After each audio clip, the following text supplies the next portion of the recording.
नमस्कार। इस समय आप देख रहे हैं news in India. News in India में आपका स्वागत है। आइए नजर डालते हैं आज की कुछ खास खबरों पर। पंचतत्व में विलीन हुए रामविलास पासवान। पटना में राजकीय सम्मान के साथ किया गया अंतिम संस्कार। अंतिम दर्शन के लिए उमड़ा समर्थकों का हुजूम। कोविड महामारी के खिलाफ लड़ाई में प्रभावी भूमिका निभा रहा है भारत। देश में कोरोना संक्रमित लोगों की तादाद में गिरावट जारी। लगातार दूसरे दिन सक्रिय मामलों की संख्या 9 लाख के नीचे।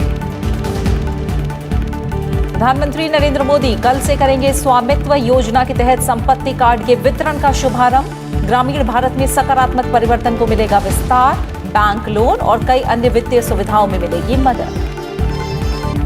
महिला सुरक्षा को लेकर केंद्र का राज्यों को परामर्श। केंद्रीय गृह मंत्रालय ने कहा, संज्ञेय अपराध की स्थिति में एफआईआर दर्ज करना अनिवार्य। गुटनिरपेक्ष देशों के विदेश मंत्रियों की बैठक में पाकिस्तान को भारत की सख्त नसीहत। विदेश राज्य मंत्री वी मुरलीधरन ने कहा, बहुपक्षीय मंचों पर तय एजेंडे के तहत होनी चाहिए चर्चा। पूर्व केंद्रीय मंत्री रामविलास पासवान ने राजनीति और सामाजिक न्याय की खोज में सामंजस्य स्थापित करने का प्रयास किया। इसने उन्हें एक अद्वितीय राजनेता बनाया।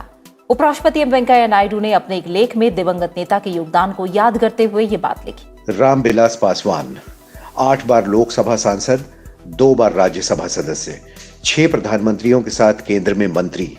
सार्वजनिक जीवन के 51 सालों में रामविलास पासवान के जनहित से जुड़े कामों में उन्हें बड़े कद का नेता बनाया और वे समाज के कमजोर तबके की आवाज बने। ये बातें उपराष्ट्रपति और राज्यसभा के सभापति एम वेंकैया नायडू ने रामविलास पासवान को याद करते हुए लिखी हैं। एक लेख में उपराष्ट्रपति ने कहा कि रामविलास पासवान के जीवन और उनकी राजनीति को देश में सामाजिक न्याय के लिए मंथन के संदर्भ में समझने की जरूरत है।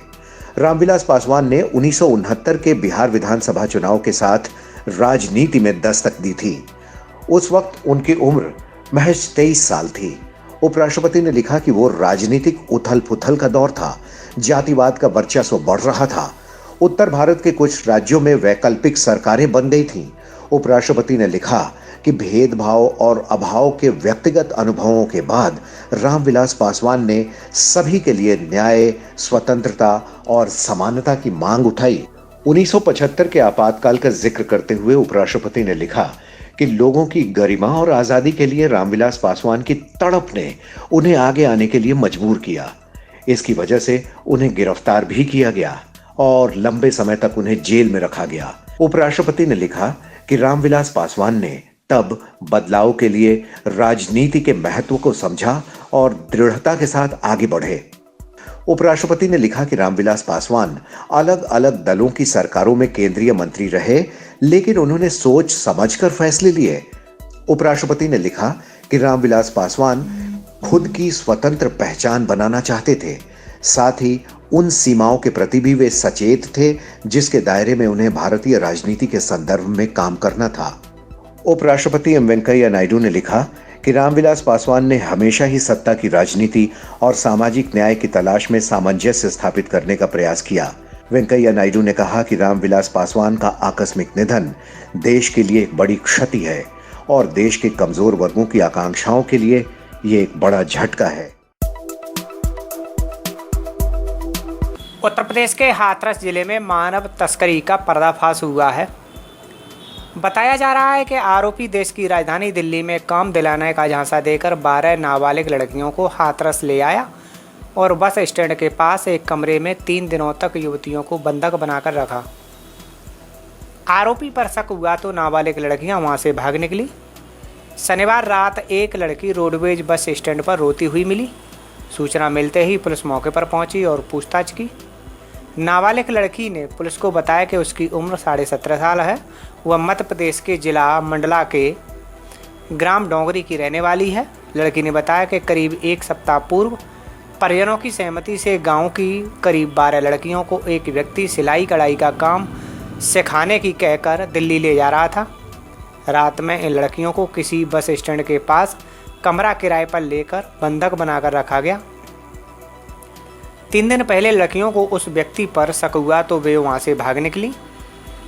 पुलिस ने इनके परिजनों से संपर्क किया। लड़की के पिता एमपी रोडवेज में ड्राइवर के पद पर हैं। परिजनों को बुला लिया गया है। क्षेत्राधिकारी नगर द्वारा मामले की पूरी तरह जांच की जा रही है। यूपी के सिद्धार्थनगर जिले में भारत नेपाल की 68 किलोमीटर की सीमा अब खुलने के आसार दिख रहे हैं। लॉकडाउन लगने के बाद से ही इस सीमा को सील कर दिया गया था।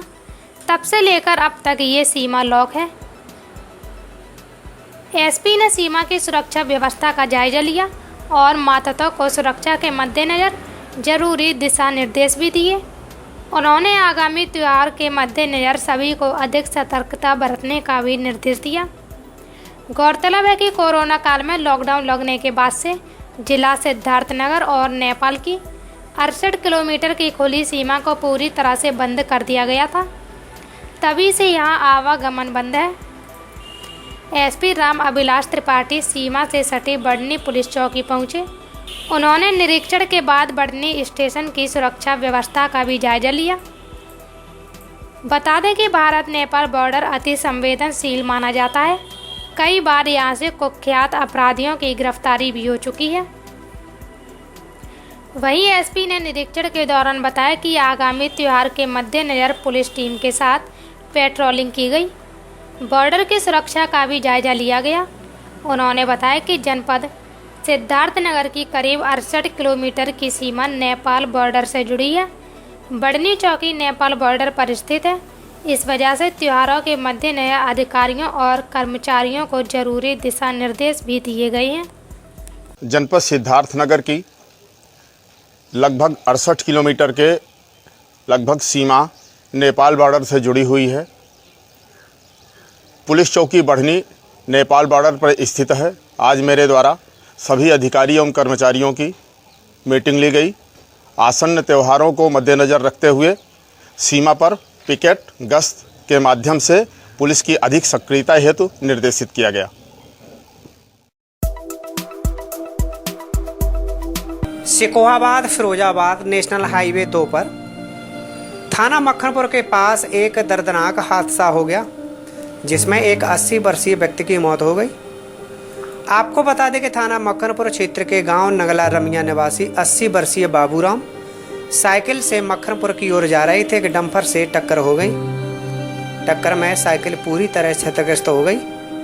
घायल अवस्था में वृद्ध को सिकोहाबाद के सरकारी हॉस्पिटल में भर्ती कराया गया, जहां वृद्ध की मौत हो गई। पुलिस ने सबको कब्जे में लेकर पोस्टमार्टम के लिए भेज दिया है। वृद्ध की मौत की खबर जैसे ही परिजनों को लगी, वैसे ही घर में कोहराम मच गया। उधर थाना मक्खनपुर पुलिस ने डंपर को अपने कब्जे में ले लिया है। सर ये रोड क्रॉस कर रहे थे तो डंपर वाला चढ़ा गया बाबा जी। मक्खनपुर पेट्रोल पंप के सामने। मरने वाले कौन हैं? बाबा जी हैं। क्या नाम है? बाबूराम बघेल। केंद्रीय मंत्री और लोक जनशक्ति पार्टी के नेता रामविलास पासवान का पार्थिव शरीर शनिवार को पंचतत्व में विलीन हो गया। पटना के दीघा घाट पर पूरे राजकीय सम्मान के साथ उनका अंतिम संस्कार किया गया। रामविलास पासवान के पार्थिव शरीर को तिरंगे में लपेटकर राजकीय सम्मान के साथ अंतिम विदाई दी गई। इस दौरान केंद्रीय मंत्री रविशंकर प्रसाद और अन्य कई वरिष्ठ नेता भी मौजूद रहे। इससे पहले पटना में उनकी शव यात्रा को फूलों से सजे ट्रक से दीघा घाट ले जाया गया। इस दौरान अपने लोकप्रिय नेता की आखिरी झलक पाने के लिए सड़कों पर रामविलास पासवान के समर्थकों का हुजूम दिखाई दिया। अंतिम यात्रा से पहले रामविलास पासवान के पटना निवास स्थान पर उन्हें श्रद्धांजलि दी गई। बड़ी संख्या में समर्थकों और कई दलों के बड़े नेताओं ने भी पहुंचकर उन्हें श्रद्धा सुमन अर्पित किए। रामविलास पासवान को शुक्रवार को पहले दिल्ली में श्रद्धांजलि दी गई थी, जहां राष्ट्रपति रामनाथ कोविंद, प्रधानमंत्री नरेंद्र मोदी, कई केंद्रीय मंत्री और विभिन्न दलों के राजनेताओं ने उन्हें श्रद्धांजलि दी। इसके बाद रामविलास पासवान के पार्थिव शरीर को पटना में विधानसभा लाया गया। इसके बाद पटना में लोक जनशक्ति पार्टी के मुख्यालय भी उनके पार्थिव शरीर को ले जाया गया, जहां अनेक समर्थकों ने उनके अंतिम दर्शन किए और उन्हें श्रद्धांजलि दी। रामविलास पासवान का गुरुवार शाम दिल्ली के एक निजी अस्पताल में निधन हो गया था। रामविलास जी एक प्रामाणिक जन नेता थे, सिर्फ बिहार के नहीं। साधारण परिवार में पैदा होकर भारत में 9 बार लोकसभा के एमपी बनना, 2 बार राज्यसभा में जाना, 6 प्रधानमंत्रियों के साथ काम करना और बहुत ही योग्य मंत्री। मैं अटल जी की सरकार में पहली बार उनके साथ कोयला खान में राज्य मंत्री थे और अभी कोरोना काल में जो उन्होंने काम किया, खाद्य आपूर्ति मंत्री, 80 करोड़ गरीब लोगों को खाना खिलाना प्रधानमंत्री के निर्देश पर, चावल, गेहूं, दाल, ये बहुत बड़ा काम था। 1 nation 1 ration card. Uttar Pradesh के बिजनौर में शनिवार देर रात हुए भीषण हादसे में रुड़की की तहसीलदार सुनैना राणा, उनके ड्राइवर और अर्दली समेत 3 की मौत हो गई। हादसा बिजनौर के नजीबाबाद से 4 किलोमीटर पहले सखनपुर नहर की पुलिया पर हुआ, जहां कार अनियंत्रित होकर रेलिंग को तोड़ती हुई नहर में जा गिरी। सूचना पर प्रशासन में हड़कंप मच गया। जानकारी के अनुसार रुड़की की तहसीलदार सुनैना राणा शनिवार को अपने अर्दली ओमपाल और ड्राइवर सुंदर सिंह के साथ नैनीताल से रुड़की लौट रही थी। इसी दौरान सरकारी गाड़ी हादसे का शिकार हो गई। बताया जा रहा है कि कार अनियंत्रित होकर रेलिंग तोड़ती हुई नहर में जा गिरी। देर रात घटी घटना से पुलिस प्रशासन में खलबली मच गई। सूचना पर अधिकारी मौके पर पहुंचे और गाड़ी को क्रेन की सहायता से बाहर निकाला। जिलाधिकारी Ramakant Pandey, SP doctor Dharmveer Singh, SDM Brajesh Kumar, CO Praveen Kumar भी घटनास्थल पर पहुंचे और जांच पड़ताल की। बताया गया कि तहसीलदार सुनैना राणा नैनीताल से एक ट्रेनिंग पूरी करके वापस लौट रही थी। इसी दौरान सरकारी गाड़ी हादसे का शिकार हो गई। हादसे की सूचना पर तहसीलदार समेत 3 परिवारों पर दुखों का पहाड़ टूट पड़ा। परिजनों में कोहराम मच गया। बता दें कि नहर की साइड साफ नहीं होने के कारण यहां आए दिन वाहन नहर में गिरने की घटनाएं हो रही हैं। फिर भी प्रशासन इसकी अनदेखी करता रहता है। घटना को रोकने के लिए कोई कार्रवाई नहीं की जाती है। पूर्वी गंगा नहर एक दुखद घटना हुई है। नैनीताल से लौट रहे उत्तराखंड के अधिकारी तहसीलदार रुड़की राणा और उनका अर्दली और ड्राइवर जो इस नदी के जो नहर थी रेलिंग तोड़ करके रात में गिर गई। ट्रेस किया गया, बाद में पता चला कि इसी जगह पर रेलिंग तोड़ करके गाड़ी गिरी है। रेस्क्यू ऑपरेशन समाप्त हो चुका है। सभी लोग से 3 लोग की मृत्यु हो चुकी है। उनकी डेड बॉडी निकाली गई है और गाड़ी भी निकाल ली गई है। जिलाधिकारी लोग मेरे द्वारा यहाँ पर अब कार्रवाई पूरी हो चुकी है। स्थानीय पुलिस बल और लोगों के सहयोग से, गोताखोरों के सहयोग से रेस्क्यू ऑपरेशन समाप्त हुआ। वहाँ के अधिकारियों से, जिलाधिकारी और पुलिस अधीक्षक से आवश्यक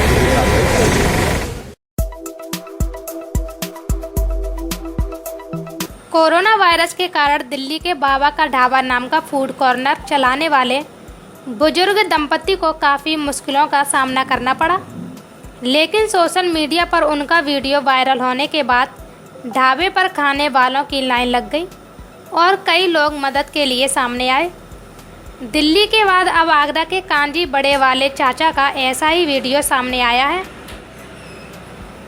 वीडियो में एक बुजुर्ग को कांजी बड़े बेचते दिखाया गया है, जो एक पुराने कियोस्क पर कांजी बड़ा बेच रहे हैं। वीडियो को कई लोगों ने सोशल मीडिया पर शेयर किया है और सभी से चाचा की मदद करने का आग्रह किया है। बताया जा रहा है कि कांजी बड़े वाले चाचा आगरे के कमला नगर के प्रोफेसर कॉलोनी में अपनी दुकान लगाते हैं।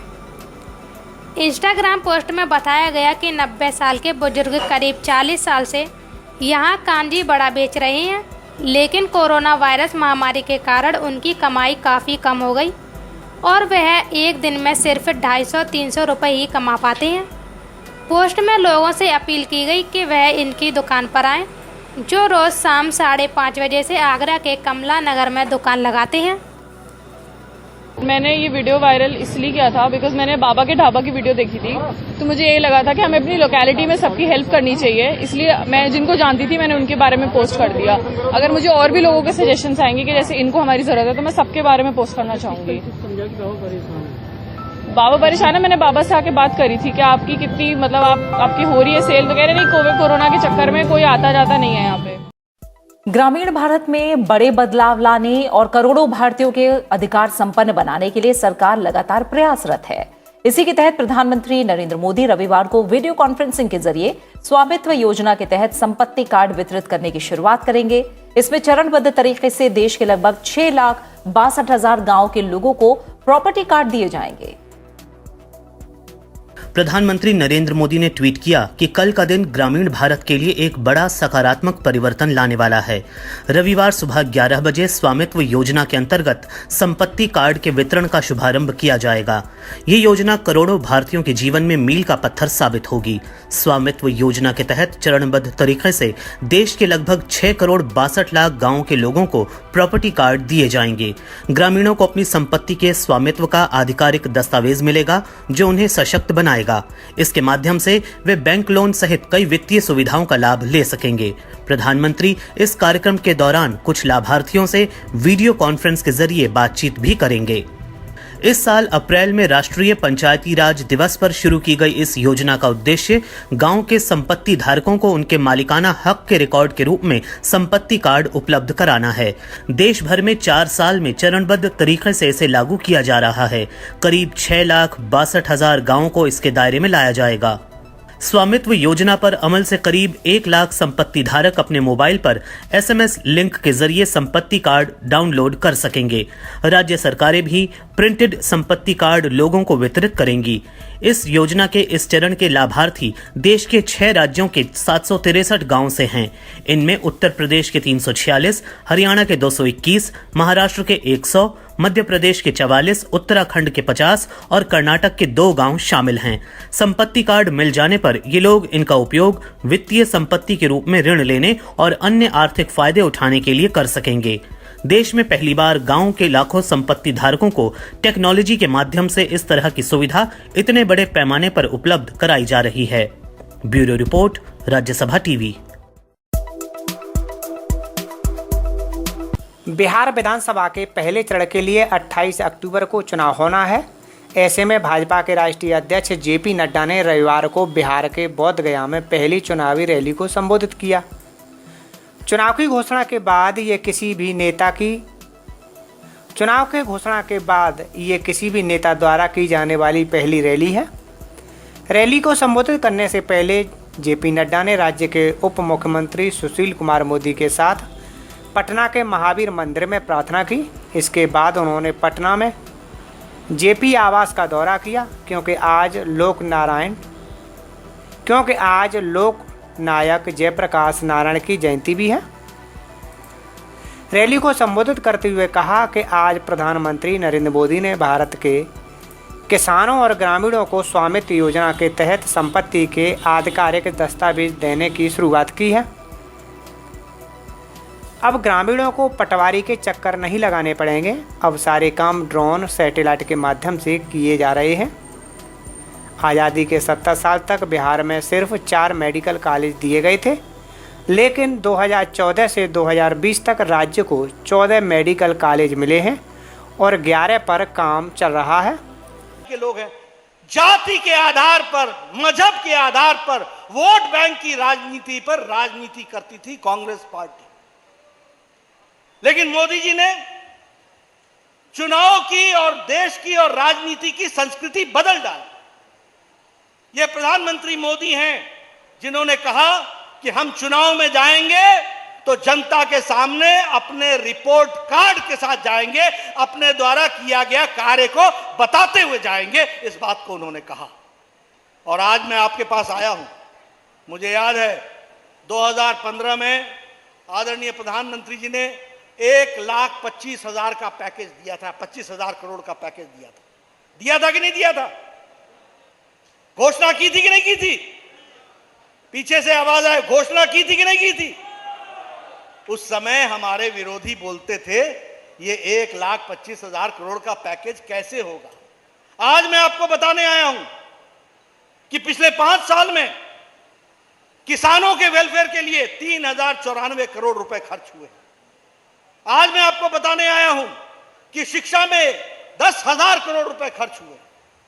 आज मैं आपको बताने आया हूं कि स्किल डेवलपमेंट में 1,550 करोड़ रुपए खर्च हुए।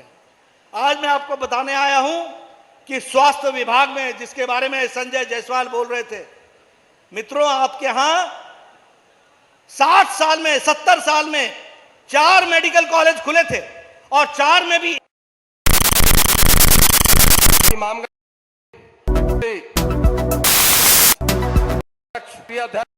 पार्टी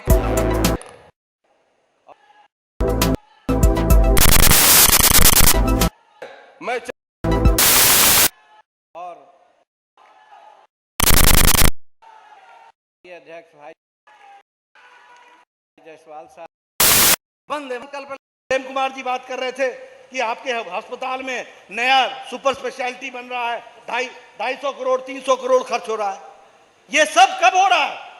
ये तब हो रहा है जब मोदी जी ने 600 करोड़ के अलावा ऐसे 10,000 करोड़ स्वास्थ्य विभाग के लिए दिया। इसको भी हमको समझना चाहिए, इसको हमको ध्यान में रखना चाहिए। बिजली के लिए 16,000 करोड़ रुपए, सड़क के लिए 13,000 करोड़ रुपए, एयरपोर्ट्स के लिए 2,700 करोड़ रुपए, डिजिटल बिहार के लिए 500 करोड़ रुपए, पेट्रोलियम गैस के लिए 21,000 करोड़ रुपए। मित्रों, ये आपको मैं 1,25,000 करोड़ का रिकॉर्ड का जवाब देने आया। और इतना ही नहीं, 40,000 करोड़ रुपए अलग से इंफ्रास्ट्रक्चर पर मोदी जी ने पिछले 5 साल में खर्च किया है। ये हम आपको बताने आए हैं।